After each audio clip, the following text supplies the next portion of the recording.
Hello guys, technically, physically, chemically, biologically ಎಲ್ಲ ರೀತಿಯಲ್ಲೂ ನಾನು ತುಂಬ ಲೇಟಾಗಿ ಯೂಟ್ಯೂಬ್ಗೆ ಎಂಟ್ರಿ ಕೊಡ್ತಾ ಇದ್ದೀನಿ. ಆ್ಯಂಡ್ ಅದಕ್ಕೆ ಆದಂಥ ಕೆಲವೊಂದು ಸೀರಿಯಸ್ ರೀಸನ್ಸ್ ಇದೆ. ಅದೆಲ್ಲನೂ ನಾನು ಇವತ್ತು ನಿಮ್ಮ ಹತ್ರ ಹಂಚ್ಕೊತೀನಿ.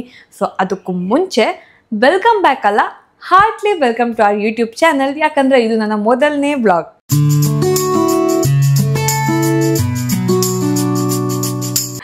ಸೊ ಎಲ್ರಿಗೂ ನಮಸ್ಕಾರ. ಇವ್ರು ಗೊತ್ತಲ್ಲ, ನಮ್ಮ ಮಾತೃಶ್ರೀ, ಇನ್ಸ್ಟಾಗ್ರಾಮ್ ಮಾತೃಶ್ರೀ ಅವರು. ಹೌದು, ತಗೊಳ್ಳಿ ನಿಮ್ಮ ಇಂಟ್ರಡಕ್ಷನ್. ನಮಸ್ಕಾರ. ಮೊದಲಾಗಿ ಇಷ್ಟು ದಿನ ನಮಗೆ ಇನ್ಸ್ಟಾಗ್ರಾಮ್ ಅಲ್ಲಿ ಎಲ್ಲ ತುಂಬಾ ಚೆನ್ನಾಗಿ ಸಪೋರ್ಟ್ ಮಾಡ್ತಿದ್ರು. ಇನ್ ಮುಂದೇನೂ ಚೆನ್ನಾಗಿ ಸಪೋರ್ಟ್ ಮಾಡ್ರಿ. ಪರ್ಫೆಕ್ಟ್ ಆಯ್ತು. ಸಾರಿ.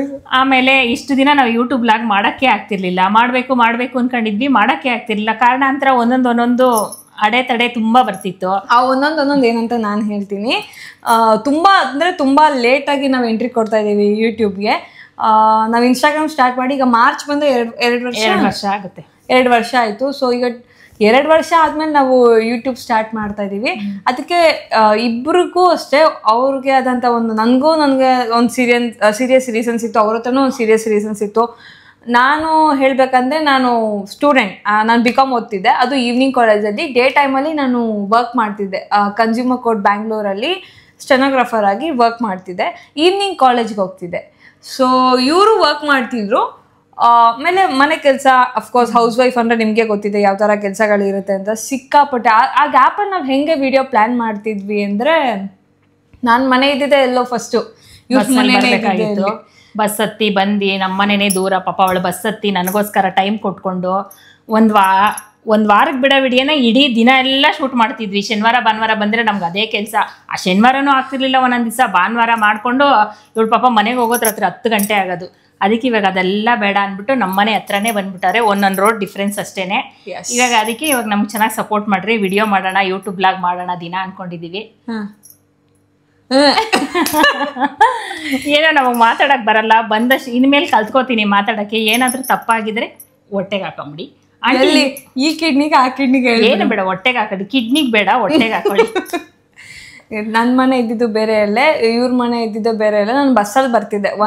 ನಾವು ಒಂದಿನಕ್ಕೆ 2 ರಿಂದ 3 ವಿಡಿಯೋ ಶೂಟ್ ಮಾಡ್ತಾ ಇದ್ವಿ. ಇಡೀ ದಿನ ಅದೇ ಕೆಲಸ ಆಗೋದು. ಸೊ ವೀಕ್ ಡೇಸ್ ಅಲ್ಲಿ ನಾನು ಕೆಲಸ ಮುಗಿಸ್ಕೊಂಡು ನನ್ನ ಸ್ಕ್ರಿಪ್ಟ್ ಎಲ್ಲ ಬರ್ಕೊಂಡು, ವೀಕೆಂಡ್ ಸಂಡೇ ಸ್ಯಾಟರ್ಡೇ ಅಥವಾ ಯಾವುದಾದ್ರು ನಾನು ಗೌರ್ಮೆಂಟ್ ಆಫೀಸ್ ಅಲ್ವಾ, ಸೊ ಗೌರ್ಮೆಂಟ್ ಡೇಸ್ ಎಲ್ಲ ನನಗೆ ಲೀವ್ಸ್ ಇರುತ್ತೆ. ಸೊ ಆ ದಿನ ಎಲ್ಲ ಒಟ್ಟಿನಲ್ಲಿ ದಿನಗಳೆಲ್ಲ ವೇಸ್ಟ್ ಮಾಡ್ತಾ ಇರಲಿಲ್ಲ ನಾವು. ಒಂದೊಂದ್ಸರಿ ಆಕ್ಯುಪೈಡ್ ಆಗ್ತಿದ್ವಿ. ಈಗ ಯಾವ್ದಾದ್ರು ಫಂಕ್ಷನ್ಗೆ ಹೋಗ್ಬೇಕಂದ್ರೆ ಹೋಗ್ಲೇಬೇಕು. ನಾವು ಅದನ್ನೆಲ್ಲ ಸಂಬಂಧಗಳನ್ನೆಲ್ಲ ಹಾಳು ಮಾಡ್ಬಿಡಕ್ಕಾಗ್ತಿರ್ಲಿಲ್ಲ. ಮದ್ವೆ ಅವಾಗ ನಮಗೆ ಬೇಜಾರಾಗ್ತಿತ್ತು. ಆ ವಿಡಿಯೋ ಲ್ಯಾಗ್ ಆಗ್ತಿತ್ತು, ಶೂಟ್ ಮಾಡಕ್ ಟೈಮ್ ಸಿಗದೆ. ನನಗೆ ನೆಕ್ಸ್ಟ್ ಡೇ ಕೆಲಸ ಇತ್ತು. ಆ್ಯಂಡ್ ನನಗೊಂದು ಇನ್ಸೆಕ್ಯೂರ್ ಫೀಲ್ ನನಗೆ ಸ್ಟಾರ್ಟಿಂಗಲ್ಲಿ ಏನಿತ್ತು ಅಂದರೆ, ನನಗೆ ನಾನು ಒಬ್ಬಳೇ ಕ್ಯಾಮ್ರಾ ಫೇಸ್ ಮಾಡೋಕ್ಕೆ ಸ್ವಲ್ಪ ಹೆಸಿಟೇಷನ್ ಇತ್ತು. ನನಗೆ ಇವ್ರಿದ್ರೆ ಮಾತ್ರ ಅದಕ್ಕೆ ನಾನು ಏನು ಕಂಟೆಂಟ್ ಸ್ಟಾರ್ಟಿಂಗಲ್ಲಿ ನಾನು ಏನು ಕಂಟೆಂಟ್ ಮಾಡಿದ್ರು ಅದೆಲ್ಲ ಅಮ್ಮ ಮಗಳು ಅಥವಾ ಇಬ್ಬರು ಏನೇ ಒಂದು ರೋಲ್ ಡಿಫ್ರೆನ್ಸಿಯೇಷನ್ ಇದ್ರೂ ನಾವಿಬ್ಬರು ಇರ್ತಿದ್ವಿ. ಇಬ್ಬರು ಇರೋ ಅಂಥ ಸ್ಕ್ರಿಪ್ಟೇ ನಾನು ಬರೀತಿದ್ದೆ. ನನಗೆ ಸೋಲೋ ಕ್ಯಾಮ್ರಾ ಫೇಸ್ ಮಾಡೋಕ್ಕೆ ಸ್ವಲ್ಪ ಹೆಸಿಟೇಷನ್ ಇತ್ತು. ಬಟ್ ಅದು ಹೋಗ್ತಾ ಎಲ್ಲ ಆರಾಮಾಯಿತು. ಬಟ್ ಆವಾಗ ಭಯ ಆಯ್ತಲ್ಲ. ಆವಾಗ ಒಂದಿನ ಏನಾದರೂ ಇವ್ರು ಫಂಕ್ಷನ್ಗೆ ಹೋಗೋದು ಅಥವಾ ಮತ್ತೊಂದಿಗೆ ಹೋಗೋದು ಆದರೆ ನನಗೆ ಇವ್ರು ಸಿಕ್ಕಲಿಲ್ಲ ಅಂದರೆ ವಿಡಿಯೋ ಇಲ್ಲ. ಆಗ 1 ವಾರ ನೋ ಪೋಸ್ಟಿಂಗ್ಸ್.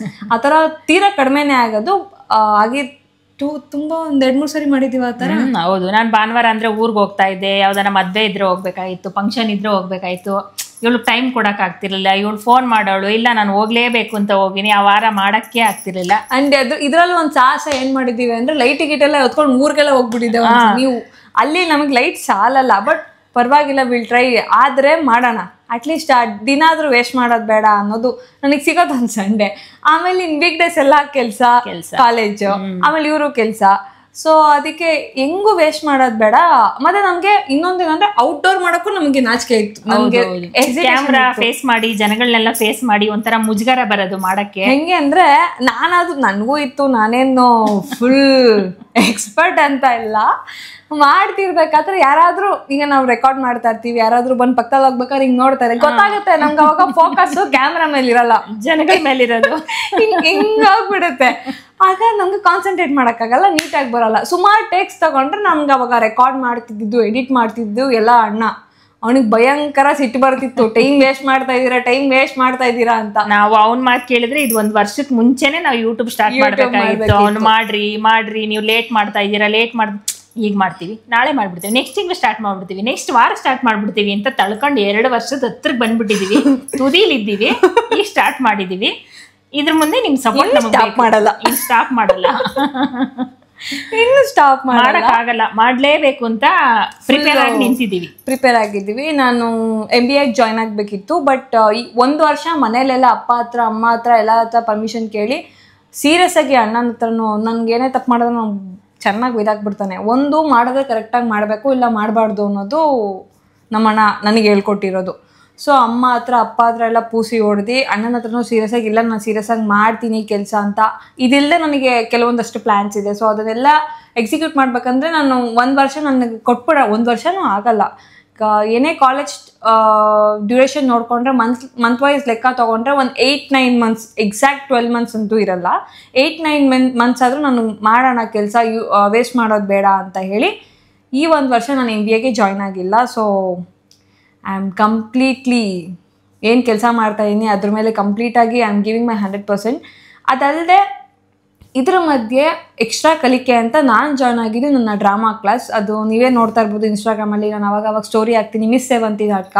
ಅದು ಕೂಡ ಆ ಒಂದು ಟೀಮಿಗೆ ಜಾಯ್ನ್ ಆಗಬೇಕಂದ್ರೆ ನಾನು ಯಶವಂತ್ ಶೆಟ್ಟಿ ಅವ್ರಿಗೆ ಥ್ಯಾಂಕ್ಸ್ ಹೇಳಬೇಕು. ಯಾಕಂದರೆ ಅವರ ಒಂದು ಇನ್ಸ್ಟಾಗ್ರಾಮ್ ಸ್ಟೋರಿ ನಾನು ನೋಡಿ ಆಮೇಲೆ ಅವ್ರ ಹತ್ರ ಮಾತಾಡಿ ಅವ್ರು ಬಂದು ಜಾಯ್ನ್ ಆಗಿ ಅಂತ ಹೇಳಿ, ಆಮೇಲೆ ನಮ್ಮ ಗುರುಗಳು ಸಾಗರ್ ನೀನಾಸಂ ಸರ್ ಅವರು ಕೂಡ ಮಾತಾಡಿಸಿ ಸೇರಿಸ್ಕೊಂಡು ನನಗೊಂದು ಅವಕಾಶ ಕೊಟ್ಟಿದ್ದಾರೆ. ಇನ್ನೂ ಇವತ್ತಿಗೂ ಸಹ ನಾನು ಅಲ್ಲಿ ಕಲಿತಾ ಇದ್ದೀನಿ, ಅದೊಂದು ಹೆಮ್ಮೆ ಇದೆ. ಈ ವರ್ಷದಲ್ಲಿ ನಾನು ಮಾಡಿರೋ 2024 ನಾನು ಮಾಡಿರೋ ಬೆಸ್ಟ್ ಕೆಲಸ ಅಂದರೆ ಅದೇ. ಸೊ ಅದು ಮನೇಲೂ ತುಂಬ ಖುಷಿ ಇದೆ. ಅದಾದಮೇಲೆ ಒಂದು 6-8 ಶೋಸ್ ಆಯಿತು ಆಲ್ಮೋಸ್ಟು. ನಾನು ಆಗಸ್ಟಲ್ಲಿ ಏನೋ ಜಾಯ್ನ್ ಆದೆ. 6 to 8 ಶೋಸ್ ಏನೋ ಆಗಿದೆ. 1-2 ಶೋಸ್ ನನ್ನ ಎಕ್ಸಾಮ್ ಇರೋದ್ರಿಂದ, ಅಲ್ಲ ನಾನು ದೇವಸ್ಥಾನಕ್ಕೆ ಹೋಗಿದ್ದರಿಂದ ಮಿಸ್ ಆಯಿತು. ಬಟ್ ಓಕೆ, ದೇವ್ರಿಗಿಂತ ಏನು ಹೆಚ್ಚದ, ರಿಗ್ರೆಟಲ್ಲೇ ಏನಿಲ್ಲ. ಆದರೆ 2024 ನನ್ನ ಪ್ರಕಾರ ಕೇಳೋದಾದರೆ 2024 ಅಂತೂ ನನಗಂತೂ ಒಂದು ಚೂರು ಚೆನ್ನಾಗಿರಲಿಲ್ಲ. ಆದರೆ ಸಾಕಷ್ಟು ಕಲಿತೆ. ಯಾಕೆ ನನಗೆ ಇಷ್ಟ ಆಗಲಿಲ್ಲ 2024 ಅಂದರೆ ಕಷ್ಟ ಇತ್ತು ಅಂತ ಹೇಳೋದಕ್ಕಿಂತ ಹೆಚ್ಚಾಗಿ ಪ್ರೋಗ್ರೆಸ್ ಇರಲಿಲ್ಲ. ನಾನು I was maintaining my continuity ಅಂತೂ ನಾನು ಮಾಡಿಕೊಂಡೇ ಬಂದೆ. ಆದರೆ ನೋ ಪ್ರೋಗ್ರೆಸ್. ಅದು ನಿಂಗೆ ಹೆಂಗಿತ್ತು 2024? 2 ಬ್ಯಾಲೆನ್ಸ್ ಆಗಿತ್ತು ಅಂದ್ಕೊಳ್ಳೋಣ. ಬ್ಯಾಲೆನ್ಸ್ ಅಂದರೆ ಹೆಂಗೆ? ಬ್ಯಾಲೆನ್ಸ್ ಅಂದರೆ ಹೆಂಗೇನು ಮಾಡ್ದಂಗೂ ಇರಲಿಲ್ಲ. ನಾವು ಫುಲ್ ಕಂಪ್ಲೀಟ್ ಮಾಡಿದೀವಿ ಅಂತ ಅನ್ಸಿರ್ಲಿಲ್ಲ. ಹೆಂಗೋ ಮಾಡ್ಕೊಂಡು ಬಂದಿದೀವಿ. ಇದನ್ನ ಬಿಟ್ಬಿಡು, ನಿನ್ನ ಪರ್ಸನಲ್ ಲೈಫಲ್ಲಿ ಡೆವಲಪ್ಮೆಂಟ್ಸ್ ಬಗ್ಗೆ ಹೇಳು. ಅದೆಲ್ಲ ಮಾಮೂಲಿ ಏರುಪೇರು ಇದ್ದೇ ಇರ್ತದೆ. ಅದರಲ್ಲಿ ಏನು ಹೆಚ್ಚು ಕಮ್ಮಿ ಅದರಲ್ಲೆಲ್ಲ ಏನು ಅನಿಸಿಲ್ಲ ನಮಗೆ. ನಮ್ಗೆ ನಾರ್ಮಲ್ ಹೋಗ್ತಾ ಇದೆ. ಡೋಣಿ ಸಾಗಲಿ, ಮುಂದೆ ಹೋಗಲಿ ಅಂತ. ನನಗೆ ಪರ್ಸ್ನಲ್ ಆಗಲಿ ಅಥವಾ ಮಾಡೋ ಕೆಲಸದಲ್ಲೇ ಆಗಲಿ ಯಾವುದ್ರಲ್ಲೂ ಸ್ವಲ್ಪ ಟಫ್ ಅನಿಸ್ತು. ಬಟ್ ತುಂಬ ಒಂದು ಏನಂದರೆ ಕೆಲವೊಂದು ವಿಚಾರಗಳನ್ನ ಕಾಸು ಕೊಟ್ಟು ನಾವು ಕೆಲವೊಂದು ವಿಚಾರಗಳನ್ನ ಕಲ್ತ್ಕೊಳ್ಳೋದಕ್ಕಾಗಲ್ಲ. ಅದೆಲ್ಲ ಅನುಭವದ ಮೇಲೆ ನಾವು ಕಲಿಬೇಕು. ಅಂಥ ವಿಚಾರನ ಸಾಕಷ್ಟು ಕಲ್ತ್ಬಿಟ್ಟಿದ್ದೀನಿ 2024 ಇನ್ನೂ ಕಲಿಯೋದು ಸಾಕಷ್ಟಿದೆ ಅಂತ ಭಾವಿಸ್ತಾ ಈ ಒಂದು 2025 ಸಾಕಾದಾಗಿ ಗ್ರ್ಯಾಂಡ್ ಓಪನಿಂಗ್ ಮಾಡ್ತಾ ಇದ್ದೀವಿ. ಗ್ರ್ಯಾಂಡ್ ಓಪನಿಂಗ್ ಅಂದರೆ ಫುಲ್ಲು ರೊಚ್ಚಿಗೆ ಎದ್ಬಿಟ್ಟಿದ್ದೀವಿ. ಇಲ್ಲ ವೇಸ್ಟ್ ಮಾಡೋದು ಬೇಡ, ಕೆಲಸ ಅಂತ. ಹಾಗಾಗಿ ಸಾಕಷ್ಟು ಪ್ಲ್ಯಾನ್ಸ್ ಇದೆ. ಇವ್ರಿಗೂ ನಾನು ಬೇಜಾನ್ ಟಾರ್ಚರ್ ಕೊಟ್ಟಿದ್ದೀನಿ ಸ್ಟಾರ್ಟಿಂಗ್ ಟೈಮಲ್ಲಿ. ಹೆಂಗೆ ಅಂದರೆ ನಾನು ಹೇಳ್ದಂಗೆ ಒಂದು ದಿನಕ್ಕೆ ಎಲ್ಲ 3-4 ವಿಡಿಯೋ ಶೂಟ್ ಮಾಡ್ತಿದ್ವಿ ನಾವು. ನಾನು ಒಂದು ದಿನಕ್ಕಾಗ ಎಲ್ಲ ವಿಡಿಯೋಗೆ ಹಾಕೋ ಬಟ್ಟೆನ ಒಂದೇ ದಿನ ಒಂದು ಬ್ಯಾಗಲ್ಲಿ ಎತ್ಕೊಂಡು ಒಳ್ಳೆ ಗುರ್ಕಾದಾರ ಹಿಂಗೆ ಬಂದು ಇವ್ರ ಮನೇಲಿ ಬ್ಯಾಗ್ ಎಸ್ತಿ ಒಂದೊಂದು ವಿಡಿಯೋ ಆದಮೇಲೆ ಒಂದೊಂದು ಡ್ರೆಸ್ ಚೇಂಜ್ ಮಾಡಿ ಆ ಥರ ಮಾಡ್ತಿದ್ದೆ. ಸೊ ಇವ್ರು ಅವ್ರು ಏನೇ ರೀಲ್ ಮಾಡಿದ್ರು ಬಾಕಿಯಾಗಿ ಅವ್ರು ಹೌಸ್ ವೈಫ್, ಅವ್ರಿಗೆ ಆದಂಥ ಕೆಲಸಗಳಿರುತ್ತೆ, ಅಡುಗೆ ಮಾಡೋದು ಮತ್ತೊಂದು, ಅದನ್ನ ಮಾಡೋಕ್ಕೆ ಬಿಡ್ತಾ ಇರಲಿಲ್ಲ. ಅತ್ತೆ ಬಾ ಟೈಮ್ ಆಯ್ತು ಒಂದೊಂದ್ಸಲ ಕೋಪ ಬಂದ್ಬಿಡೋದು. ಏನ್ ಮಾಡೋದು, ಮಾಡ್ಲೇಬೇಕಲ್ವಾ, ಮಾಡ್ತೀನಿ ಅಂತ ಹೇಳ್ಬಿಟ್ಟಿದ್ದೀನಿ, ಮಾಡಬೇಕು. ನನಗೂ ಆಸೆ ಇತ್ತು, ನನ್ನ ಮಗನಿಗೂ ಆಸೆ ಇತ್ತು ಮಾಡಬೇಕು ಅಂತ. ಸರಿ ಮಾಡೋಣ ಬಿಡು, ಈ ಮನೆಯಲ್ಲೇ ಮಾಡ್ತೀವಲ್ವ, ಈ ಮಾಡೋದ್ರಲ್ಲಿ ಏನು ತಪ್ಪಿಲ್ಲ, ಸರಿ ಸಪೋರ್ಟ್ ಮಾಡೋಣ. ಇವಳೇನು ಬೇರೆ ಯಾರು ಅಲ್ವಲ್ಲ, ನಮ್ಮ ಅಣ್ಣನ ಮಗಳು ಅಂತ ಸಪೋರ್ಟ್ ಮಾಡಿಬಿಟ್ಟೆ. ಆ್ಯಂಡ್ ಸುಮಾರು ಜನಕ್ಕೆ ಈ ವಿಚಾರ ಗೊತ್ತಿಲ್ಲ. ಮೇ ಬಿ ನಾವಿಬ್ರು ನೋಡೋಕೆ ತುಂಬ ಸಿಮಿಲರ್ ಇದ್ದೀವಿ ಅಂತ ನಾವು ಸ್ವಂತ ಅಮ್ಮ ಮಗಳು ಅಂತ ಅಂದ್ಕೊಂಡಿದ್ದಾರೆ.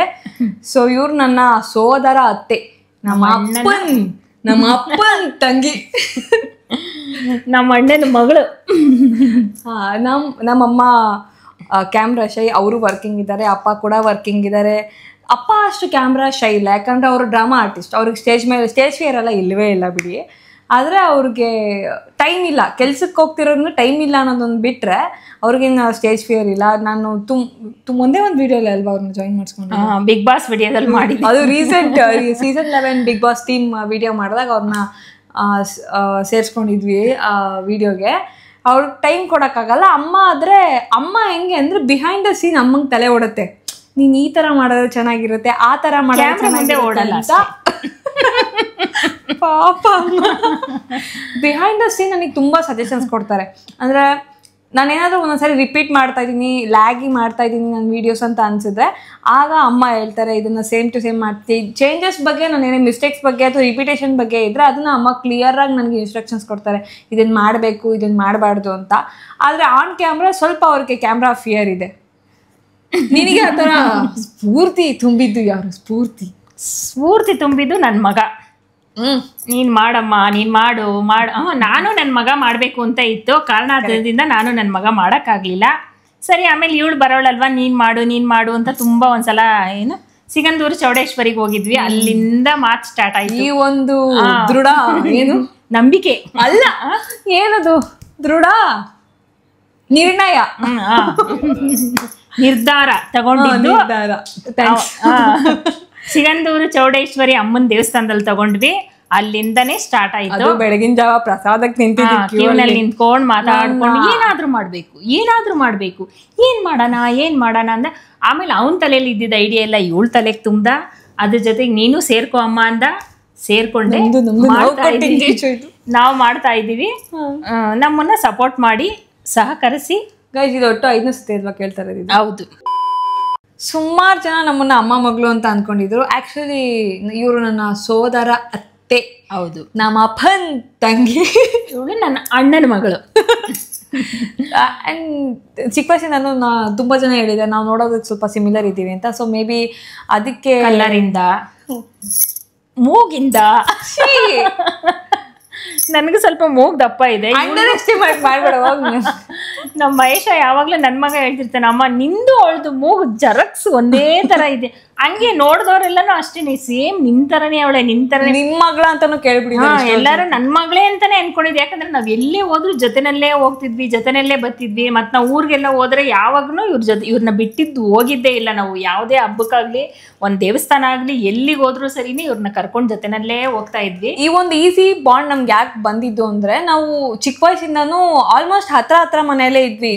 ಆಫ್ಟರ್ ಈಗ ಒಂದು 7 years ಬ್ಯಾಕ್ ಅಷ್ಟೇ ನಾವು ತುಂಬಾ ಲಾಂಗ್ ಗ್ಯಾಪ್ ಅಲ್ಲಿ, ಅಂದ್ರೆ ಡಿಸ್ಟೆನ್ಸ್ ಮನೆ ತುಂಬಾ ದೂರ ಇರೋದು ಈಗ ಒಂದು 7-6 ವರ್ಷದಿಂದ. ಬಟ್ ನಾವು ಸಣ್ಣವರಿದ್ದಾಗಿಂದನೂ ಇವ್ರ ಮನೆ ನಮ್ಮ ಮನೆ ಎಲ್ಲ ಒಂದು 5-6 ರೋಡು 4 ರೋಡು ಒಂದೇ ಏರಿಯಲ್ಲಿ ಇರ್ತಿದ್ವಿ. ಬಟ್ ರೋಡ್ಸ್ ಡಿಫ್ರೆನ್ಸ್ ಇತ್ತು, ಅಷ್ಟು ದೂರ ಏನಿರಲಿಲ್ಲ. ಸೊ ಆಲ್ಮೋಸ್ಟ್ ಒಂದೇ ಮನೇಲಿ ಇರೋ ಥರ ಫೀಲು. ನಾವು ನಮ್ಮ ಮನೆಗೆ ಹೋದ್ರು ಅಷ್ಟೇ, ಇವ್ರ ಮನೆಗೆ ಹೋದ್ರು ಅಷ್ಟೇ, ನಮ್ಗೆ ಒಂದೇ ವೈಬ್. ಮನೆ ಡಿಫ್ರೆನ್ಸ್ ಅನ್ನೋ ಫೀಲ್ ಬರ್ತಾ ಇರಲಿಲ್ಲ.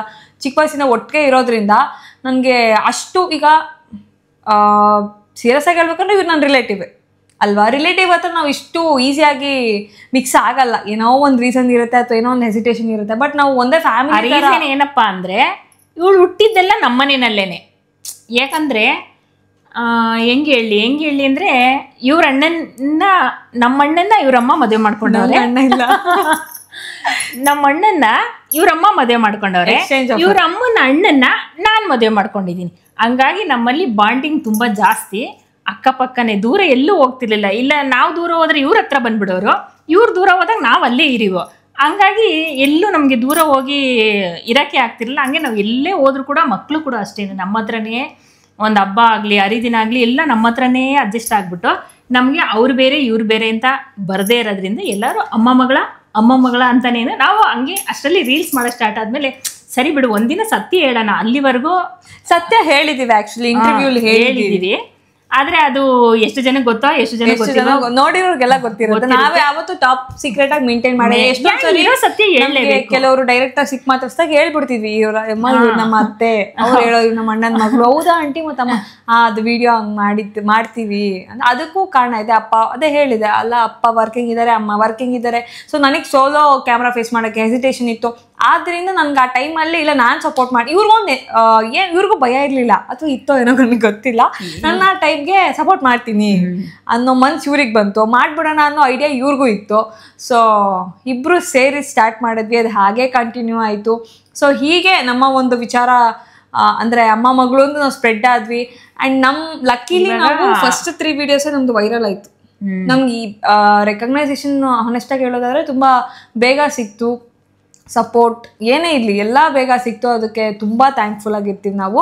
ಆ್ಯಂಡ್ ಅದು ಬಿಟ್ಟು ಈಗ ನಿಮ್ಗೆಲ್ಲರಿಗೂ ಒಂದು ಕ್ವೆಶನ್ ಇರುತ್ತೆ. ಸೊ ಇವ್ರು ನಂಗೆ ಅತ್ತೆ ಅನ್ನೋದಾದರೆ ಇವ್ರ ಮಗನ ನಾನು ಯಾಕೆ ಅಣ್ಣ ಅಂತೀನಿ ಅನ್ನೋ ಒಂದು ಕ್ವೆಶನ್ ಇರುತ್ತೆ. ಸೊ ಇದು ನನ್ನ ಫ್ರೆಂಡ್ಸು ಕೂಡ ನನ್ನ ರೇಗಿಸ್ತಾರೆ, ಬಟ್ ನನ್ನ ಕೇಳ್ತಾರೆ ಅದೇನು ಮಗಳು ಅಂತೀಯ, ಅಣ್ಣನ ಮಗಳಲ್ವಾ, ಅದೆಂಗೆ ನಿನಗೆ ಮಗಳಾಗೋಯ್ತಾಳೆ ಅಂತ. ಇಲ್ಲಮ್ಮ, ನಾವು ಮಕ್ಳು ಥರನೇ ಬೆಳೆದಿರೋದು. ಅಣ್ಣನ ಮಗಳೇ ಆದರೂ ನನಗೂ ಮಗಳೇನೆ, ಅವನಿಗೂ ಮಗಳೇನೆ. ನಾವು ಅಣ್ಣ ತಂಗಿ ಥರನೇ ಅವ್ರಿರೋದು. ಯಾಕೆ ಅಣ್ಣ ತಂಗಿ ಅಂತೀಯ, ನಿನ್ನ ಮಗನಿಗೆ ಮದುವೆ ಮಾಡ್ಕೋಬೋದಿಲ್ಲಮ್ಮ. ಆ ಥರ ನಮ್ಮ ಮನಸ್ಸಲ್ಲಿ ಯಾವತ್ತೂ ನಾವು ಹಂಗೆ ಅಂದ್ಕೊಂಡೇ ಇಲ್ಲ. ಅವ್ರ ಮನಸ್ಸಲ್ಲೂ ಆ ಥರ ಇಲ್ಲ, ನಮ್ಮ ಮನಸ್ಸಲ್ಲೂ ಇಲ್ಲ. ಅಣ್ಣ ತಂಗಿ ಅಂತ ಇದ್ದಾರೆ, ಅದೇ ಥರ ಬೆಳೀತಾವ್ರೆ, ಅದೇ ಥರ ಇರಲಿ ಅಂತ ನಾವು ತಿಳ್ಕೊಂಡಿದ್ದೀವಿ. ಆ್ಯಕ್ಚುಲಿ ಇಬ್ರು ಸಣ್ಣವ್ರು ಇದ್ದಾಗ ನಾನು ನಮ್ಮಣ್ಣ ಶತ್ರುಗಳ ಥರ ಕಿತ್ತಾಡೋರು. ಅವ್ರ ಮನೆಗೆ ಹೋದ್ರೆ ನಾನು ಅಳಿಸ್ತೆ, ಅವ್ನು ಕಳಿಸ್ತಾನೆ ಇರಲಿಲ್ಲ ಮನೇಲಿ. ನಾನು ಸುಮ್ಮನೆ ನಗ್ತಾ ಇದ್ರೆ ಇವಳಿಗೆ ಉರಿ, ನೋಡು ನಿನ್ ಮಗ ಏನೇ ಮಾಡಿದ್ರು ನಗ್ತಿಯಾಗಿ ಇನ್ನೇ ಮಕ್ಳು ಕಿತ್ತಾಡೋದಕ್ಕೆ ಪಾಪ ಹುಡುಗಿ ಅಳ್ತಾವಳೆ. ಹೋಗ್ಲಿ ಒಂದ್ಸರಿಗಾದ್ರೂ ಮಗಂಗೆ ಸುಮ್ನಿರೋ ನೀನ್ ಹಂಗ ಹುಡುಗಿಗೆ ರೇಗ್ಸ್ಬೇಡ ಅಂತ ಅದು ಅವಳಿಗೆ ಗೊತ್ತಾಗ್ತಿರ್ಲಿಲ್ಲ, ಹೇಳ್ತಾನೆ ಇರ್ಲಿಲ್ಲ. ಹೇಳ್ತಿದ್ದೆ ಆದ್ರೆ ಅವಳಿಗೆ ನನ್ಗೆ ನಗು ಬಂದ್ಬಿಡೋದು, ಅವ್ನು ತುಂಬಾ ರೇಗಿಸ್ಬಿಡೋನು, ಇವಳು ಅಳ್ತಾ ಇದ್ರು ನಗ್ಬಿಡೋದು. ನಿಂಗೆ ಸುಮ್ನೆ ನಾನ್ ನಗದ್ ಬಿಟ್ರೆ ನಾನು ಹೇಳ್ತೀನಿ ಕಣ್ಮುಂದೆ ಮಾತ್ರ ಮಹೇಶ ಅಂದ್ಬಿಟ್ಟು ಹಿಂಗ್ ತಿರ್ಕೊಂಡು ಅಂತ ನಗ್ಬಿಡೋದು. ನನಗೆ ಸಿಟ್ಟು ಎಷ್ಟು ಅಳುಬೋದು. ನನ್ ಸಪೋರ್ಟ್ಗೆ ಯಾರು ಹೇಳ್ವಾ, ಬಟ್ ನಮ್ ಸಪೋರ್ಟ್ ನಮ್ಮ ಮಾಮ ಇದ್ರು. ನಮ್ಮ ಮಾಮ ಚೆನ್ನಾಗಿ ಬೈದ್ ಬಿಡೋರು, ರೇಗ್ ಬಿಡೋರು ನಮ್ಮ ಅಣ್ಣನ ಮೇಲೆ. ಅವಾಗ ಅವ್ನು ಚೆಲ್ಲ ನಾನು ರೇಗ್ತಿದ್ದೆ, ಆದ್ರೆ ಇವ್ರ ಕಣ್ಣು ಕಾಣ್ತಿರ್ಲಿಲ್ಲ ಅಷ್ಟೇ. ಅವ್ರ ಮಾಮ ರೇಗದ್ ಮಾತ್ರ ಕಾಣೋದು, ಕಾಣ್ದೆ ಏನಿಲ್ಲ. ನಾನು ರೇಗ್ತಿದ್ದೆ ಆದ್ರೆ ಅವ್ರ ಕಣ್ಣಿಗೆ ನನ್ ಅವ್ನು ತುಂಬಾ ರೇಗ್ಸವನಲ್ವಾ, ನನ್ ನಗು ಬಂದ್ಬಿಡೋದು. ನಾನು ಆ ಕಡೆ ತಿರ್ಕೊಂಡು ನಗ್ಬಿಟ್ರೆ ನೋಡು ಅವ್ರ ಮಗ ಏನ್ ಮಾಡಿದ್ರು ನಗ್ತಾನೆ. ಹೋಗಿ ಅವ್ರ ಅಮ್ಮನ ಹತ್ರ ಹೇಳ್ಕೊಂಡು ಹತ್ತಿದ್ದು ಐತೆ, ಅದನ್ನ ಹೋಗಿ ನಾನು ಸಮಾಧಾನ ಮಾಡಿದ್ದು ಐತೆ. ಈಗ ಆದ್ರೆ ಈಗ ತುಂಬಾ ಚೆನ್ನಾಗಿದೆ, ಫ್ರೆಂಡ್ಲಿ ಆಗಿದ್ದಾರೆ. ಏನೇ ಒಂದು ಪಾರ್ಟ್ ಏನಂದ್ರೆ ಆ ಟೈಮಲ್ಲಿ ನಮ್ಮ ಅಮ್ಮ ಇದ್ರು, ನಮ್ಮ ಅಮ್ಮನ ಸೈಡ್ಗೆ ಹೋಗಿ ನಗ್ಬಿಡ್ತಾರೆ, ನಮ್ಮ ಅಮ್ಮನ ಸಪೋರ್ಟ್ ಮಾಡೋದು. ಅಷ್ಟು ತೀಟೆ ಇದ್ದವನು ಅಷ್ಟು ನನ್ನ ರೇಗ್ಸಿ ಬಿಸಾಕಿದ್ದಾನೆ. ಸೊ ಅದು ಬೆಳೀತಾ ನಾವು ಫ್ರೆಂಡ್ಸ್ ಥರ ಆಗೋದ್ವಿ. ನಮ್ಗೆ ಅದೇನೋ ಗೊತ್ತಿಲ್ಲ, ಆಲ್ ಆಫ್ ಅ ಸಡನ್ ನಮ್ಮ ಮಧ್ಯೆ ಜಗಳ ಹೊಟ್ಟೋಯ್ತು, ಕಾಮನ್ ಚಡಿದೋಸ್ ಥರ ಆಗೋದ್ವಿ. ಸೊ ಹಂಗೆ ಆಮೇಲೆ ಒಂದು ಎಲ್ಡಲ್ಲಿ ಸ್ಟ್ಯಾಂಡ್ ಅವ್ನು ತೊಗೊಂಡು ನನಗೆ ಸಾಕಷ್ಟು ವಿಚಾರಗಳನ್ನ ಅವ್ನು ನನಗೆ ಹೇಳ್ಕೊಟ್ಟಿದ್ದಾನೆ. ಕೆಲವೊಂದು ತಪ್ಪು ಮಾಡೋ ವಿಚಾರದಲ್ಲಿ ತಪ್ಪು, ಇದು ದಡ್ಡಿ ಥರ ಮಾಡಬೇಡ ಅಂತ ಬೈದಿದ್ದಾನೆ. ಸೊ ಅವ್ನು ಗೈಡ್ ಮಾಡೋ ರೀತಿ ಆಗಲಿ, ಅವನನ್ನು ಕೇರ್ ಮಾಡೋ ರೀತಿ ಆಗಲಿ. ಸೊ ಆ ಒಂದು ವಿಚಾರದ ಮೇಲೆ ನಾನು ಯಾವತ್ತೂ ಅವನು ಅಣ್ಣ ಅಂತ ಕರೆದಿದ್ದ, ಬಟ್ ಅವ್ನು ಯಾವತ್ತಿದ್ರು ಅಣ್ಣನೇ. ಇಲ್ಲಿಗೆ ನಾವು ನಮ್ಮ ಮನದಾಳದ ಮಾತುಗಳನ್ನು ಹಂಚ್ಕೊಂಡಿದ್ದೀವಿ. ಆ್ಯಂಡ್ ಯಾವ್ಯಾವ ವಿಚಾರ ನಾವು ನಿಮ್ಮ ಹತ್ರ ಹೇಳ್ಕೋಬೇಕು ಅಂತ ಇಷ್ಟನ್ನ ವೆಯ್ಟ್ ಮಾಡಿದ್ದೀವಿ, ಅವೆಲ್ಲ ಹೇಳ್ಕೊಂಡಿದ್ದೀವಿ. ಸೊ ಈಗ ನಾವು ಕೇಳ್ಕೊಳ್ಳೋದು ಇಷ್ಟ, ಇನ್ಸ್ಟಾಗ್ರಾಮಲ್ಲಿ ನಮಗೆ ಒಂದು ಪ್ರೀತಿ ಸಪೋರ್ಟ್ ಏನು ನೀವು ನೀಡ್ತಾಯಿದ್ರು ಅದನ್ನು ನಮಗೆ ಯೂಟ್ಯೂಬ್ನಲ್ಲೂ ಸಹ ನೀವು ನೀಡಿ ಅಂತ ರಿಕ್ವೆಸ್ಟ್ ಮಾಡ್ಕೊತೀವಿ. ಆ್ಯಂಡ್ ನಾವು ಸಹ ಅಷ್ಟೇ, ನಾನಾಗಲಿ ಅತ್ತೆ ಆಗಲಿ ನಮ್ಮ ಕಂಪ್ಲೀಟ್ ಫ್ಯಾಮಿಲಿ ನಮ್ಮ ಕಡೆಯಿಂದ ಎಷ್ಟು ನಾವು ಎಂಟರ್ಟೈನ್ ಮಾಡೋದಕ್ಕಾಗತ್ತೋ ಅಷ್ಟು ನಾವು ನಿಮಗೆ ಎಂಟರ್ಟೈನ್ ಮಾಡ್ತೀವಿ. ಸೊ ಇಲ್ಲಿಗೆ ನಾನು ಈ ವ್ಲಾಗ್ನ ಮುಗಿಸ್ತಾ ಇದ್ದೀನಿ. Thank you so much, bye.